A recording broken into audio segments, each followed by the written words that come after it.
ഒരേപോലത്തെ മെറ്റീരിയൽ വെച്ചിട്ടേ രണ്ട് കസ്റ്റമറിന് രണ്ട് ടൈപ്പ് ഡ്രസ്സ് സ്റ്റിച്ച് ചെയ്തതാണ് കേട്ടോ ഇന്ന് നിങ്ങളെ കാണിക്കുന്നത്. ഈ ഡ്രസ്സിന്റെ മെറ്റീരിയൽ ഞാൻ തന്നെ പോയിട്ടാണ് കേട്ടോ വാങ്ങിച്ചു കൊണ്ടുവന്നിട്ടുണ്ടായിരുന്നത്. അങ്ങനെ വാങ്ങിച്ചു വന്ന് വീട്ടിലെത്തി പിറ്റേന്ന് തന്നെ വേറൊരു കസ്റ്റമർ അതിന്റെ കളർ ചേഞ്ച് ആയിട്ട് വന്നിട്ടുണ്ട്. കസ്റ്റമേഴ്സിന് രണ്ടാൾക്ക് രണ്ട് ഡേറ്റിനാണ് ഡെലിവറി എന്നുണ്ടെങ്കിലും ഇത് അടിക്കുന്ന ടൈമിൽ ഞാൻ വിചാരിച്ചതായിരുന്നു കേട്ടോ കാണിക്കുമ്പോൾ നിങ്ങൾക്ക് രണ്ടും ഒരുമിച്ച് ഒറ്റ വീഡിയോയിൽ തന്നെ കാണിക്കണം എന്നുള്ളത്. കുറച്ചധികം തിരക്ക് കാരണം തന്നെ ഇത് രണ്ടും ഒന്ന് കട്ട് ചെയ്യണേന്റെ സ്റ്റിച്ച് ചെയ്യണേന്റെ വീഡിയോ ഒന്നും എനിക്ക് എടുക്കാൻ പറ്റിയിട്ടില്ലേന്നു. ഇതെന്റെ ഫ്രണ്ടിന്റെ സാരിയാണ് കേട്ടാ. അവൾക്ക് ബ്ലൗസ് സ്റ്റിച്ച് ചെയ്യാനും പിന്നെ സാരീന്റെ ചെണ്ട് കെട്ടാനും ഉണ്ടേനു കേട്ടാ.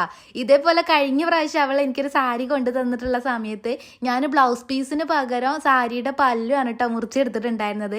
അങ്ങനെ അതിന് ഞങ്ങൾക്ക് ചെണ്ട് കെട്ടാൻ കഴിഞ്ഞിട്ടില്ലേന്നു.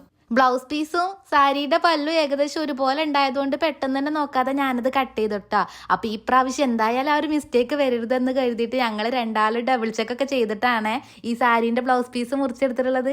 കൂടാതെ ഇത് വേറൊരു കസ്റ്റമറിനുള്ള ബ്ലൗസ് ആണ്. അവർക്ക് സാരി കൊണ്ടുവന്നിട്ടില്ല, ബ്ലൗസ് മാത്രമേ ഉണ്ടായിരുന്നുള്ളൂ. ഇതിന്റെ മെഷർമെന്റ്സ് ഒക്കെ അവർ തന്നെ എടുത്തിട്ട് എനിക്ക് അയച്ചു തന്നിട്ടുള്ളതാണ്. അവരുടെ കസിന്റെ കയ്യിലാണ് ഇത് കൊടുത്തയച്ചിട്ടുണ്ടായിരുന്നത്. അപ്പൊ ഇന്നത്തെ ഡ്രസ്സുകളൊക്കെ നിങ്ങൾക്ക് ഇഷ്ടമായിട്ടുണ്ടെങ്കിൽ ലൈക്കും കമന്റ് ചെയ്യണേ.